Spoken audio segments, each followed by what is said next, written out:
Otani, hey, look, Otani's recruiting motherfuckers from over Japan and shit. Come on, these motherfuckers fame. These motherfuckers fame. So, hey. Welcome to the Hood Report, the spot where culture meets competition and we spit real shit.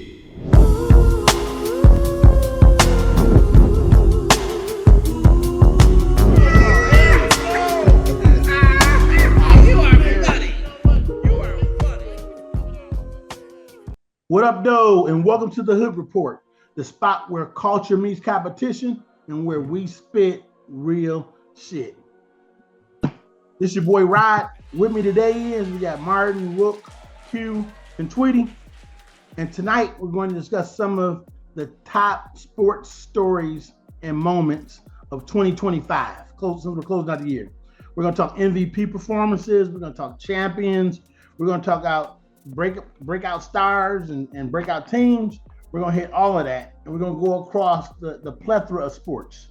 So we're going to hit a little bit of it all within the context of today. So, hey, listen intently, be ready to roll. We're going to kick a little bit of knowledge. Hey, put your comments on your greatest sports moment in the notes, and hey, we'll see where you fall. But with that, I hope you guys are ready to go, ready to make this shit hot tonight. Let's go. Let's get get this it. shit going. Okay. All right.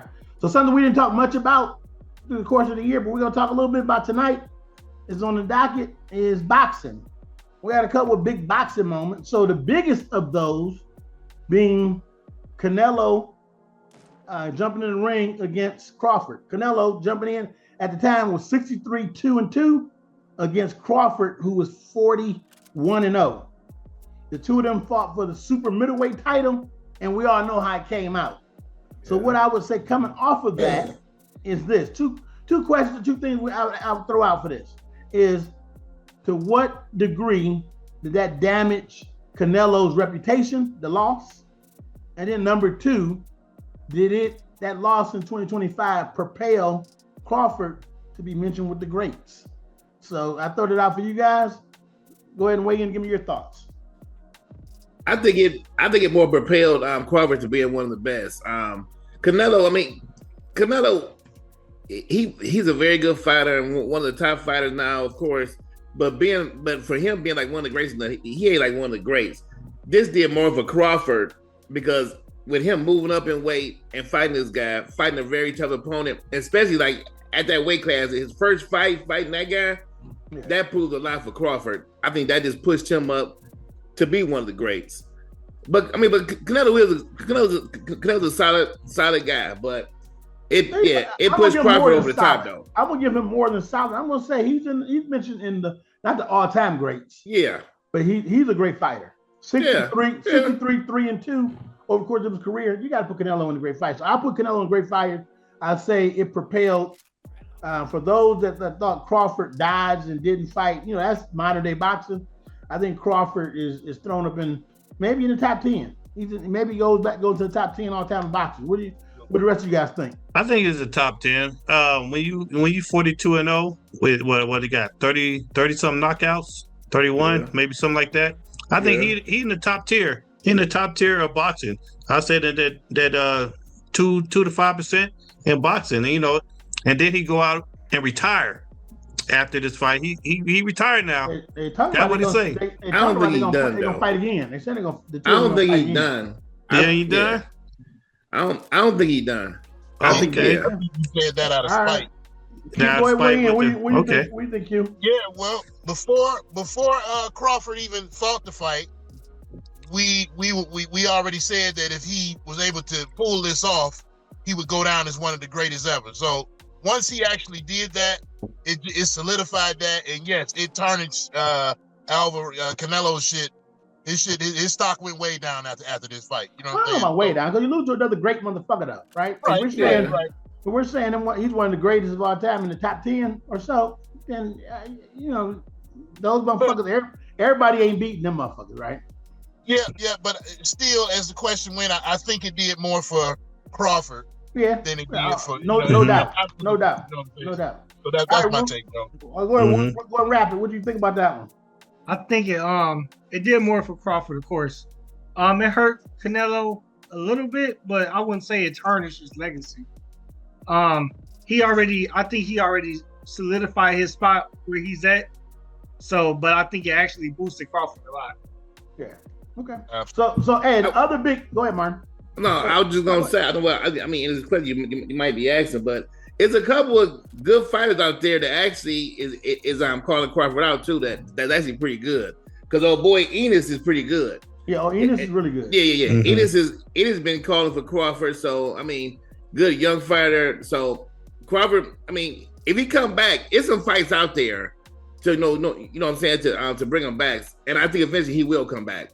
Right. We'll see. Hopefully he don't stay out too long. Modern day of boxing, these motherfuckers ain't got to fight everybody. They can fight, pick and choose and shit. Mm-hmm. And that's where the UFC has grown in popularity and prominence because Dana White makes sure the motherfucker, if it's a fight everybody want to see, it's gonna fucking happen. Not like boxing where you can bullshit stuff. So also talking bullshit and talking boxing, one of the latest things is the rumors of Jake Paul paying motherfuckers off to not knock his ass out. So this one is a hot off the presses, live in 25. Rook, this is one that you were close to. Go ahead, Rook. What is it true?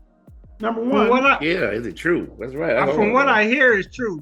Even Mike Tyson said he kind of regret it, and he said if he do it again, he would just knock his ass out and wouldn't take it easy on him.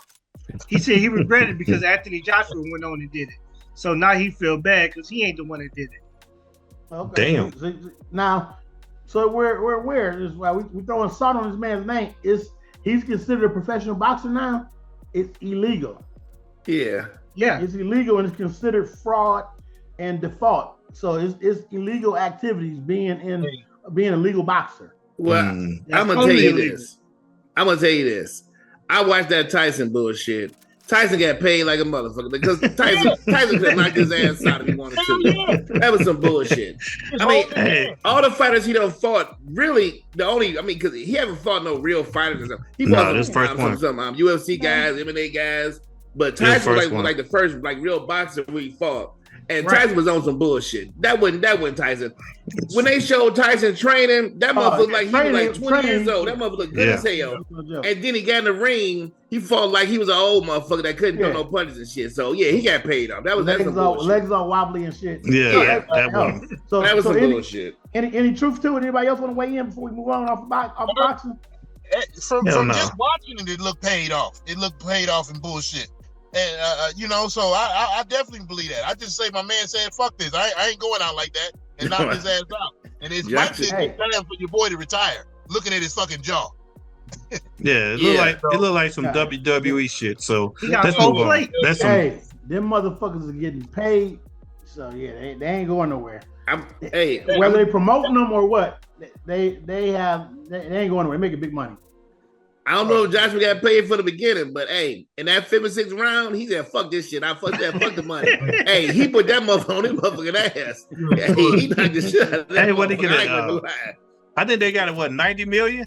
Yeah, 90 million, something like that. Yeah. That was Joshua's biggest payday of his career. That's crazy. Was that fight? And I would take one of the things, and I'm gonna give kudos out. I think it's some bullshit. I think it's a fake shit too. But I'm gonna give kudos to Paul for this.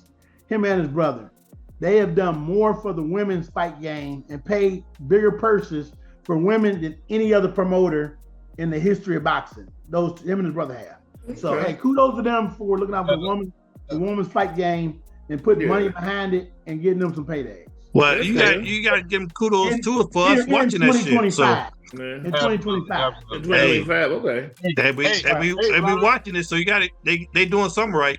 Everybody giving no kudos to the fucking watchers. Hey, if they tuning in, they making 90 million. Hey, shit. They don't give kudos to us. They don't give a fuck. Hey, while we talking about women's boxing, let's give a shout out to our own Clarissa Shields. She defended her title against Laney Daniels, and she is now in the Michigan Hall of Fame. That's right, baby. That's good shit. Good shit, Clarissa Shields, no doubt. Yeah. Hey, 2025, baby, getting live. Hey, motherfuckers getting recognized in 2025. Clarissa, hey, congratulations to you on that accomplishment. I would say well deserved. You've fought everybody that was out there and still hold young. And she would whoop Lala. Lala come back with that bullshit. She don't want to come back and see Clarissa. I'm telling you Lala, hey, she a little pretty little girl. Hey, she don't want to get a ring with Clarissa. Clarissa not a shot at that girl. Lala passed her boxing time. Yeah, it's over. Right. Moving on. We talk boxing. We're gonna move on. We're gonna talk a little bit of. We don't talk a lot of baseball. We're gonna talk a little bit of baseball and the Dodgers, coming off of a year that wasn't as great as the year before, but still a good year. They won 98 games against 64 defeats in 2024. They came back this year, won 93 and 69 with a subpar middle relievers and closers. Weren't that good. Their starters were good, but their middle relievers and closers were good. But they were the first team to repeat in 25 years. So they were the first team to repeat since the Yankees did it in 98, 99, and 2000. The Yankees did it 3 times in a row. So what I ask, in 2025, looking at the current Dodgers, in significance of baseball history, where does that place this Dodgers team? It places up there. I mean, it places them up there because they're probably going to win some more. Because that fucking payroll they got is just, all that motherfucking money they paying is just crazy as hell. I mean, God they print damn. money. They print their own money. Them motherfuckers is paying every motherfucking body. Otani, hey, look, Otani's recruiting motherfuckers from over Japan and shit. Come on, go these motherfuckers pay. These motherfuckers pay. So, hey, I'm telling you, they ass pay some fuckers. They just pay too much motherfucking money. Their payroll is ridiculous. Yeah, their payroll is now he on the Lakers. He on the Lakers now, so they got money. They got money. He's gonna be doing that with the Lakers too. He better. Money. They say he don't give a fuck about luxury tax. Let's do it. That's what they say. So they gonna Dodgers, be up there. Where do you place them? Are they top 5, top 10 teams all the time? What do you think this Dodgers team? When it's all said and done. When it's all said and done, I think maybe like probably top 5 because they gonna win some more. You know they went outside. They went outside some more motherfuckers. They just signed Edwin Diaz. They needed a closer. And they got fucking Diaz from the Dodgers, one of the best fucking coaches in the world. Shit, this is some bullshit. I'm about sick of these motherfuckers, boy. This motherfuckers is spending that motherfucking money though. Baseball, but hey, they spend the money. Hey, they're the Texas Tech of the MLB. Yeah, this year. Texas I mean, MLB. You ain't lying. 2025 Dodgers did again, and we gotta give you love. But one keynote that we have to talk about within that, and maybe 2 points, but the main point we're gonna hit is they got a motherfucker on their team. We all know who it is, Otani, who is broaching the subject of one of the greatest baseball players of all time with the shit that he's doing. Did he do? Last season, he had an historic record of 50 and 50. He had 54 home runs, and he had 50 stolen bases. This year, slightly below that, he had 55 home runs, had one more home run, but he only had 20 stolen bases because he wasn't healthy the whole time. So looking at him, and he is a 4-time MVP. So now taking 2025, what he did in 2025, and did he win it MVP yet? Was it him or was it? He won it. He won it. Yeah, so he MVP once again. So with that, looking at big picture, Otani, 2025 being the jump off, or his jump off was before this, but 2025 being most recent, looking at his accomplishment, does Otani go down ultimately as the greatest baseball player of all time in your book? Indeed. We got to look at him from that perspective, even though he's not that far as far as his career. You got to look at him from that perspective. Is he going to go down as the greatest baseball player of all time? I am going to go first and say, fuck yeah. I don't think anybody is going to do that. He's going to start back pitching next year too, full time. He's headed. That motherfucker's ridiculous. He's headed in that direction. I mean, he's heading in that direction. I mean that stat you gave about the 50 home runs and 59 stolen bases. That was the first time in history. Mother had 130 RBIs, and then he pitched 47 innings. He only pitched 47 innings last year, but had a 2.87 ERA. I mean, come on, man, this shit is unbelievable. You can't make this shit up. You can't make this shit up. Crazy. This is one of the best players that we have ever seen on both sides. I mean, he is. Yeah. He's a bad boy. I mean, he's a bad boy. Hey, when you just go down the street, you about to bring some of his friends. Yeah. When you just go down the street and win the title, shoot back to back, you came from the Angels to the Dodgers. Yeah, right. Just around the corner. You around the corner, down the street. and you win. And how bad can the Angels be? You're right, exactly. The other side was the hood. Now you're in the penthouse. Right. From the hood to the fucking That's penthouse. crazy. You go from there to there. How the fuck? I mean, how bad can the Angels be? Exactly. To get rid of this motherfucker. And look, they wouldn't even make the playoffs or nothing when he was over there. And they had Trout. With him and Trout, it should have almost been enough to help carry and lift the rest of the team. Right. Exactly. Exactly. But, But no. 2025, Otani just setting the standard at a very, very high fucking level. Out there with a swing like King Griffey Jr. and shit. Yeah. But putting in work, and in 2025, we got to say right now, I have him pinpointed as probably the greatest baseball player of all time. Wow. He's headed that way. He will be. Off of just what he did in the playoffs. Yeah. His playoffs alone. 3 home runs in the game. Yeah. Man, just what he did in the playoffs make him one. Well, not this year, because this year he didn't actually play that good in the playoffs. He went through and he had a hell of a slump. But he woke up in the World Series and played much better. He was in the World Series. Yeah, he woke up. He was shit in the playoffs, but the World Series, he was real deal. He came through big. All right, so any other stories of baseball we want to hit? How about the last one? It's been since 2000 since the Yankees won again, the evil empire. Are the Yankees done? Are the Yankees done or what? Yankees is done for now because they ain't got no fucking pitching. They got the hitters, they got the hitting, they got Judge, they got Stanton, they got the hitters, but in the playoffs and the World Series, you got to have pitching. You need some shutdown pitching, and they ain't got it. So Yankees is done right now. Consensus, looking at them coming out 25 season. Consensus, Yankees no true contender. Is that what everybody's saying? I'm saying no. I'm saying no true contender. No.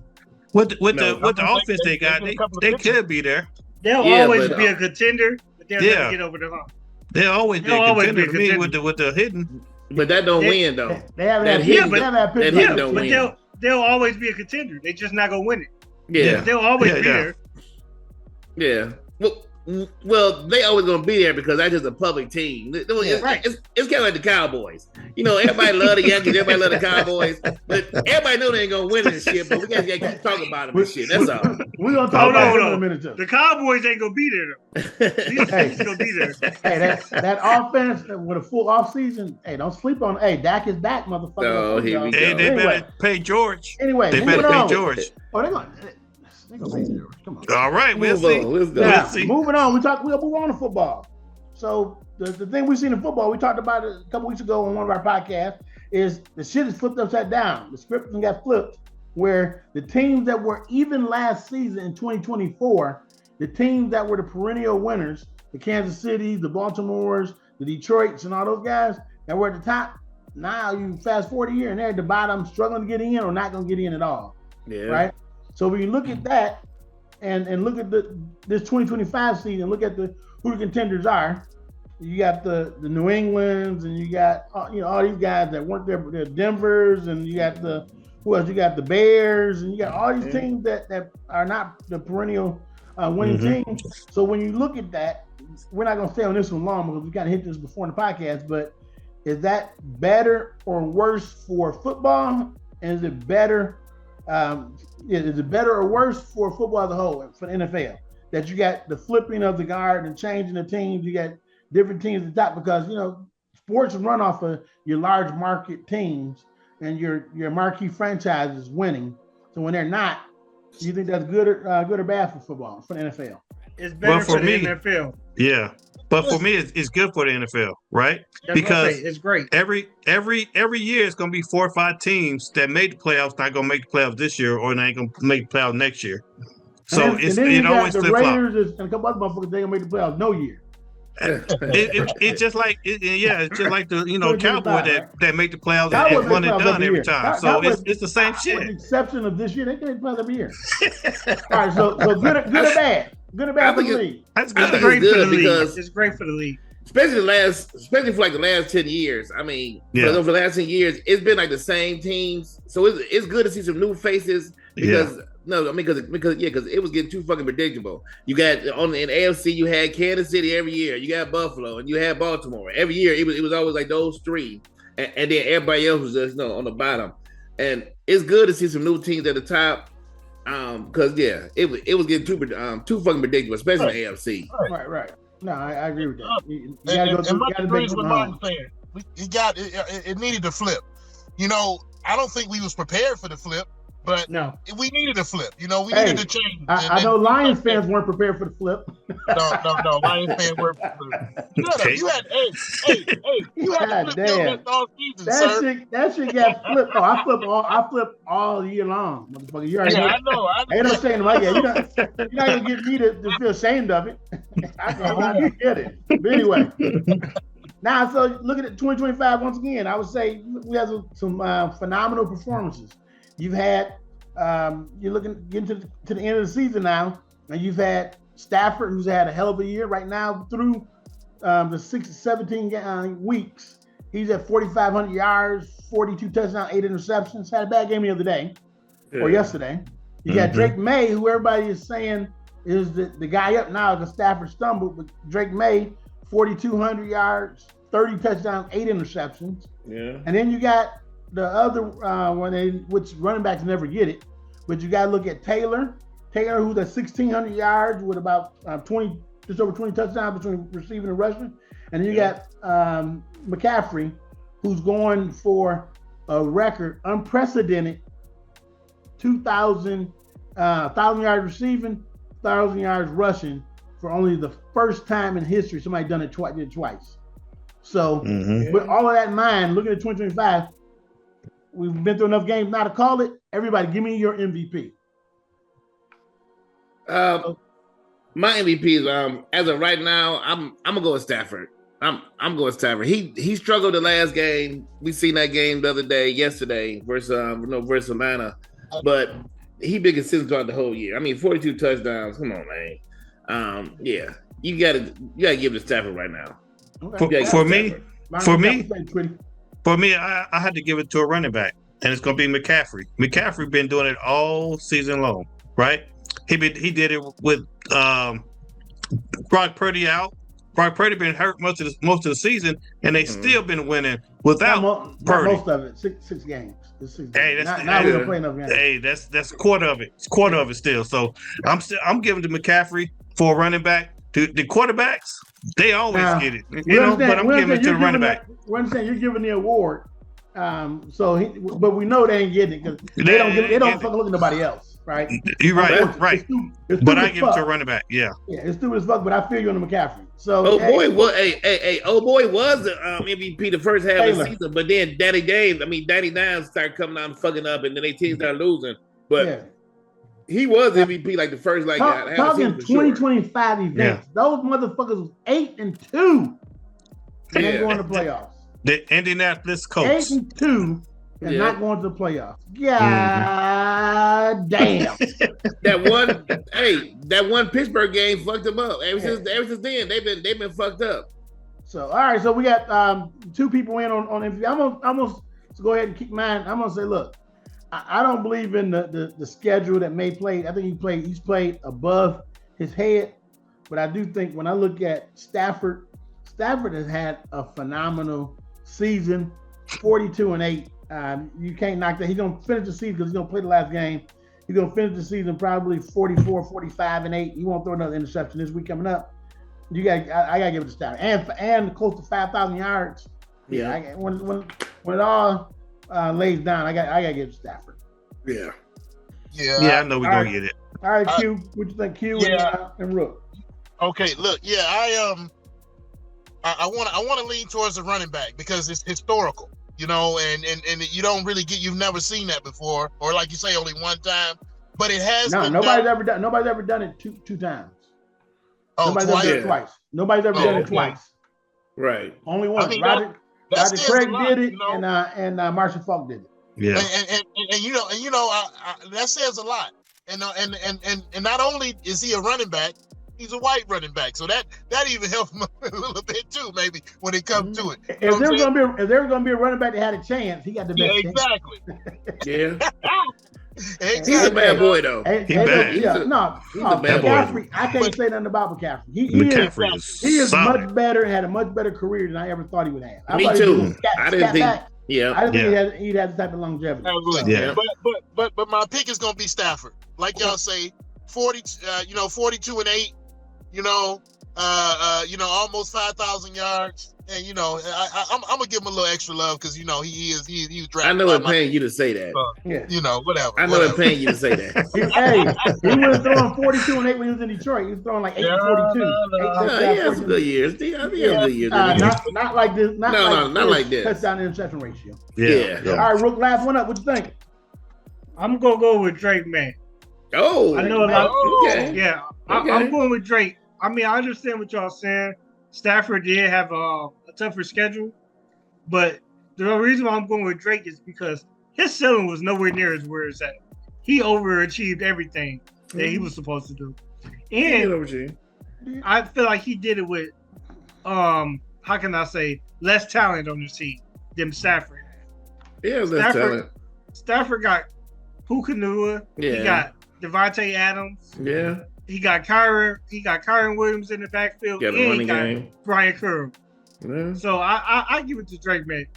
Okay. I think they're gonna give it to Stafford, honestly, but I will give it to Drake, man. Now, the one thing that I noticed is nobody thought about the defensive guy. So we have a defensive guy that's having a phenomenal year and is 1 sack away from breaking the record. So we got Miles Garrett, who has 21.5 sacks. He needs 1 sack to set the record. So with that, our first question is, 2025, is this the year that record comes down? And then number 2 thing I'm gonna ask you. Well, first off, is this the record season comes down? I say yes. I think he gets 2 sacks on Sunday, and the record comes down. 2025 season is gonna be in 2026, but 2025 season, the motherfucker comes down. I'm gonna say no. It ain't gonna come down. You know why it gonna come down? Because these teams, I don't know if y'all see the last 2 games, but Buffalo, their whole strategy, their strategy was do anything, but this motherfucker, we ain't get this motherfucker no sack. Yeah. Right. And then the same thing last week. Yeah. Aaron Rodgers, I'm telling you, they was getting rid of that ball so fucking fast. I don't think he's gonna get it. I don't think Joe Burrow ain't got an option. Joe Burrow ain't got an option. His line ain't that good. His line's terrible. Yeah, his line's terrible. So he ain't got the same. Hold the ball. He ain't got the luxury that they had. He don't got that luxury. Okay. Unless he hit the ball off if they make that 72 game plan, times. if they make the game plan but I think he's gonna actually get it this week. Okay. I think he'll get it too. But I'll tell you, it's hard to say. You did see Buffalo doing it, like in that game, Josh threw the ball like 15 times. Right. Come on, get the fuck out of here. Yeah. Come on, Josh threw the ball 15 times. Come on, be serious. That's crazy. That's crazy as hell. So they'll get the record, Rook, or what? Is he gonna get it? I think he gonna get it. The only way he don't get it is Chase Brown run the ball 47 times. That's the only way he don't run get him 47 times. They might throw the motherfucker to 47 times, but he ain't gonna run it. All right, so he said yes. Q, what you think? Yeah, I think you get it. I think it's possible. I really don't see no path for him now to get it the way they've been doing it. So yeah, let's let the man get his flowers. Let him get it. Let him cook. Don't no team want to be on that side of history. I'm telling you. No, at all. Don't no team want to be. I'm telling you, they don't want to be on that side of history. I'm telling you, they're gonna get rid of that ball and watch. I don't think he'll get no sacks. I don't. He might come up with a half a sack, but I don't think he'll get no full sack. But he sack. need one, right? He need one at a time, right? He need one sack. He need one sack. To break the record. Okay. I have ties that a full sack breaks it. Okay. He'll get a half a sack. He'll get a half a sack, and that's it for the whole game. Because they in Cincinnati. Cincinnati is not gonna give up that historical play to Cleveland. They're not gonna do it. So last question on football, and we're moving on. On football and we're talking. And this is still while we're on Miles Garrett. 2025. When you look at him, look at his career and what he's done over the course of the last 5 years. He had going back 21, 16 sacks, 22, 16 sacks, 23, 14, and last year 14. And then this year, we'll see where he lands. He's going to be at 21.5, 22.5, whatever. He's going to be there. The greatest run of sacks over a 5-year stretch in the history of the position is Miles Garrett, the GOAT of edge rushers. Is he that dude, the greatest of all time, to be on the edge? No.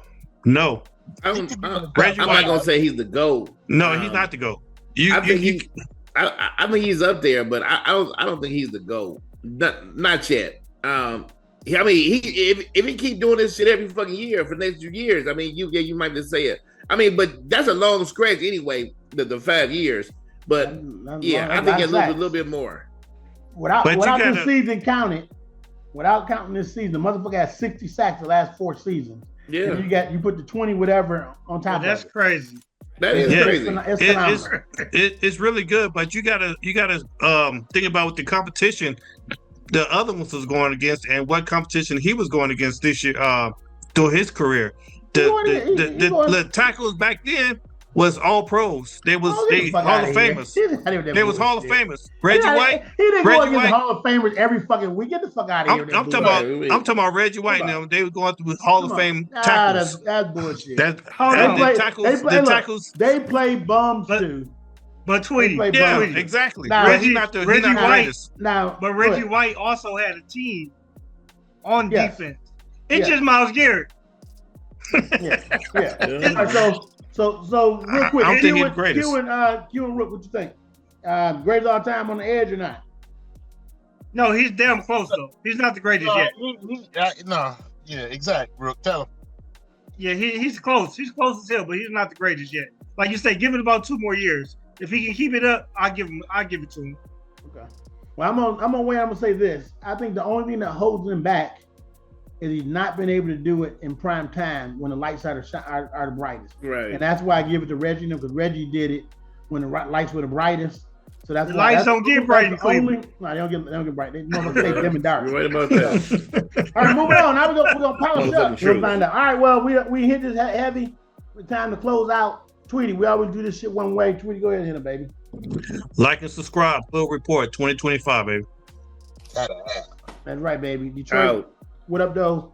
Peace out. We love you. Out.